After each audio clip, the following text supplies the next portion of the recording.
Bienvenue pour ce nouvel épisode de Culture Fiche, c'est le numéro 110, un Culture Fiche un peu particulier car aujourd'hui je suis déprimé. Alors je suis déprimé non pas parce que je viens de fêter mes 47 ans, dans l'absolu c'est pas bien grave, hein. J'espère même passer la barre des 50 et quelques dizaines de plus. Non, je suis déprimé parce qu'il y a moins d'une semaine j'ai assisté à l'AG de mon APPMA et croyez-moi, j'étais un des plus jeunes. Ouais. 47 balais et un des plus jeunes de l'assistance. J'ai osé prendre la parole et leur dire what the fuck, je suis un des plus jeunes, ça vous dérange pas et top générique.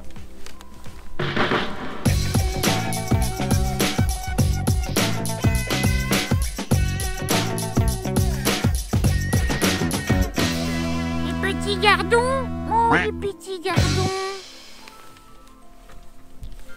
Je suis venu pêcher la carpe. Ben, je fais que des gardons. Être un des plus jeunes, c'est pas bien grave, mais c'est surtout, voilà, il y a un moment, alors bilan de l'année dernière, est-ce que vous êtes d'accord? Oui, non, personne ne bronche. Qu'est-ce qu'on va faire cette année? Est-ce que vous êtes d'accord? Oui, non. Non, même pas. Voilà ce qu'on va faire cette année. C'est même pas est-ce que vous êtes d'accord. La démocratie, mon cul. Et vous avez des questions. Et il y a un moment, j'ai osé, jeune con que je suis, prendre la parole et dire mais dites-moi, ça vous dérange pas que un peu moins de la moitié du budget parte qu'en truite, fario et pantoufles, hein, et donc des poissons qui seront bouffés dans les 2 mois de l'ouverture, quoi. Est-ce que ça vous étonne pas pour comprendre une gestion à long terme des étangs et des cours d'eau dont vous avez la gestion, quoi. Et là, ça a été le drame. Les gens ne voyaient pas où était le problème de mettre presque 4000 € de truite arc-en-ciel et de fario pour l'ouverture, sachant qu'ils en mettaient un tout petit peu plus, genre 4005 pour les autres espèces de poissons, toutes confondues, quoi. Donc brochet, perche, cendre, gardon, on en met quasiment autant que de la truite. Ah ouais, mais après, il n'y a plus de poissons dans nos rivières. Oui, ils ont tous été bouffés à l'ouverture. Ça vous choque pas, ça? Ben moi, ça me choque. C'est peut-être con, hein, mais moi, ça me choque. Comment peut-on parler de gestion responsable quand la moitié du poisson va être bouffé dans les 2 mois? Dans ce cas-là, on n'a qu'à donner tout de suite la truite en sachet avec la carte de pêche. Alors, avec la dématérialisation de la carte de pêche, c'est compliqué, hein. On ne peut pas envoyer une truite par Internet. Mais bon, il y a un moment, si tu achètes ta carte de pêche et avec l'argent de ta carte de pêche, on met principalement de la truite, qui va être buté dans les 2-3 mois à venir, voire même, ils ont même prévu d'en remettre au mois d'août pour les touristes du camping du coin. Non, mais la gestion, quoi, c'est n'importe quoi. Moi, j'ai rien contre les truites de bassine. Ce qui me choque juste, c'est que la moitié du budget en poissonnement parte en truite de bassine et en fario dans une deuxième catégorie où on sait que pertinemment ces poissons, dans les 2 à 3 mois qui suivent l'ouverture, seront butés et de toute façon n'ont aucune chance de se reproduire. Voilà, moi c'est juste ça qui me chagrine. Moi, je rêve d'une APPMA où en même temps que ta convocation en fin d'année ou premier trimestre, hein, puisque les AG ont lieu au premier trimestre de l'exercice en cours, tu reçois un petit questionnaire en ligne, tout con, hein, un Google Form où on te dise tiens, cette année, toi, membre de l'APPMA de Mon Cul sur Yvette, quel genre de poisson tu aimerais? Est-ce que tu veux de la carpe, de la tanche, de la truite, du gardon, et dans quel lieu? Voilà. Plutôt que ce soit juste les membres du bureau qui actent ça, qui choisissent, parce que c'est ça, il n'y a pas vraiment de démocratie. Comment dire? Ah merde. On élit un bureau, ok, tous les 5 ans il me semble, et puis après, c'est là, concrètement, dans l'AG de cette année, c'était bon, on va vous parler de l'exercice 2019. Qui tuce mon cul là? Personne gueule, tout le monde dit d'accord, et on fera pareil l'année prochaine. Personne gueule, tout le monde est d'accord. Donc soit les 20 personnes qui étaient à cet âge, 20, allez, on va dire 40, 50, allez, 50, on est fou. Ces 50 personnes ne représentent pas toutes les personnes de mon APPMA. Déjà, on devrait se poser des questions. Pourquoi toute mon APPMA ou la moitié de l'effectif, allez, un quart de l'effectif, ne viennent pas, quoi. Et ça ne pose des cas de conscience à personne. C'est-à-dire que les mecs, ils sont, voilà, c'est de l'entre-soi. Vous avez un petit noyau qui est là pour...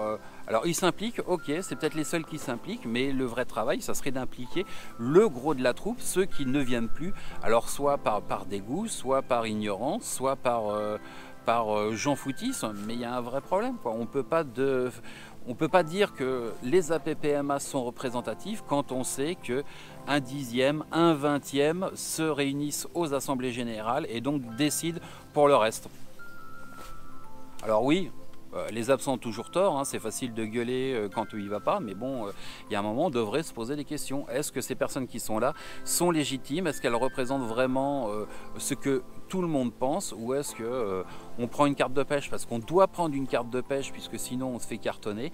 Donc est-ce qu'on prend juste une carte de pêche comme on prend un timbre amende, quoi, une quittance, on est obligé de payer, donc on la prend, je pense généralement près de chez soi bêtement parce qu'on n'a pas l'envie d'aller la prendre ailleurs. Mais c'est peut-être ça, n'oubliez pas que votre carte de pêche, là où vous prenez votre carte de pêche, maintenant avec la dématérialisation de la carte de pêche, eh ben, c'est presque un acte politique, c'est presque, voilà, votre carte de pêche est un bulletin de vote.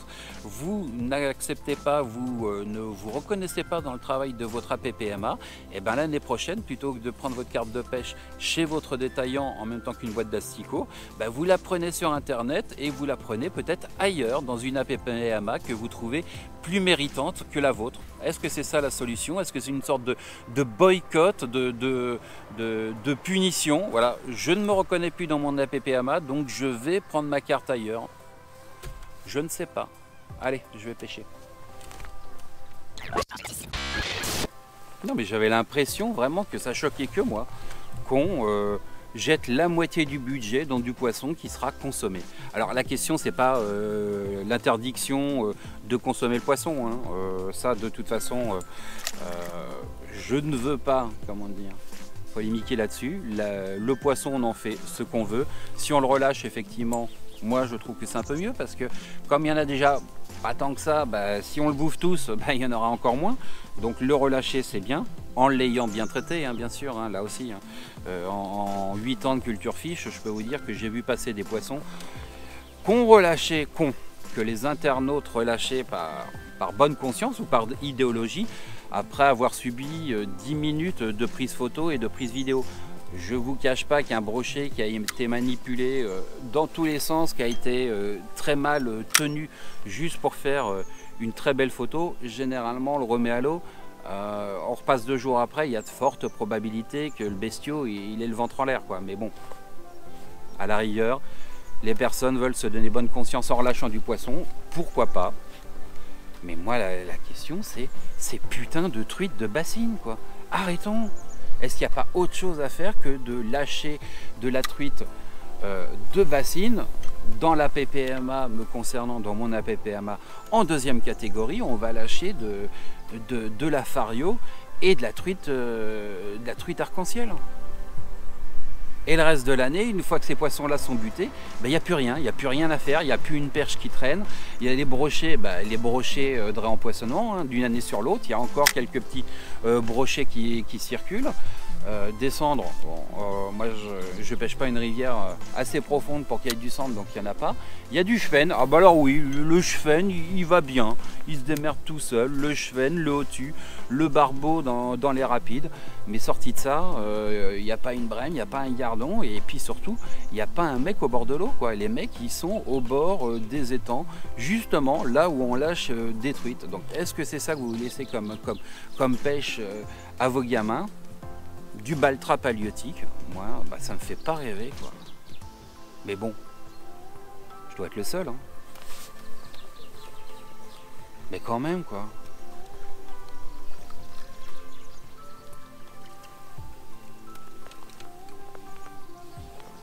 C'est du vrai, c'est du sauvage.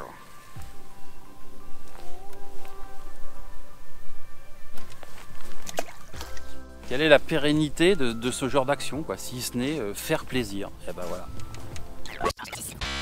Et après on se dit, ah ben oui, on voit de moins en moins de jeunes au bord de l'eau, on vend de moins en moins de cartes de pêche. Pourquoi?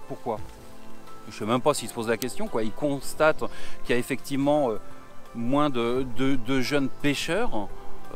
Est-ce qu'ils le déplorent? Je ne suis pas sûr, parce qu'il y a un vrai sentiment, en tout cas moi à la sortie de cet AG, d'entre-soi. Voilà. C'est des personnes d'un certain âge, et je n'ai rien contre les personnes d'un certain âge, hein. Une chance qu'elles sont encore là, qu'elles ont du temps pour s'impliquer concrètement dans les APPMA, ce que ne font plus les jeunes, hein, parce que bon, on peut cracher sur la soupe, mais au moins les vieux, bah, ils ont le temps de donner la main.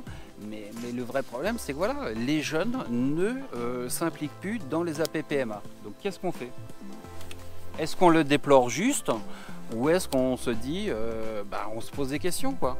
Moi, je croise des jeunes, quand je suis le cul dans mon flotte-tube, je croise des jeunes aussi en flotte-tube, aussi du bord, et ces jeunes-là ne viennent pas aux AG. Pourquoi? Alors, est-ce que c'est le clivage générationnel? Et ça, je veux très bien l'entendre, hein, puisque moi, du haut de mes 47 ans, quand je pose la question, on me regarde genre avec dédain, genre attends, ex-jeune petit... ex-jeune, de quoi tu te mêles, t'y connais rien?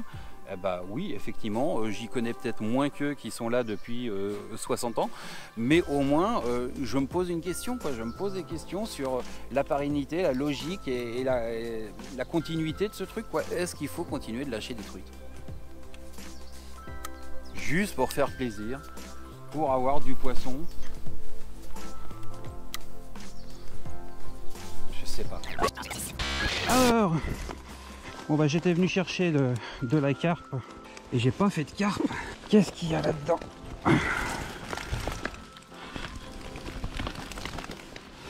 Bon, on va dire qu'il y a une petite friture de gardon. Bah c'est pas mal. Allez, top générique de fin. Allez, petit poisson, faut retourner dans l'eau. C'est vraiment très très intéressant. C'est n'importe quoi.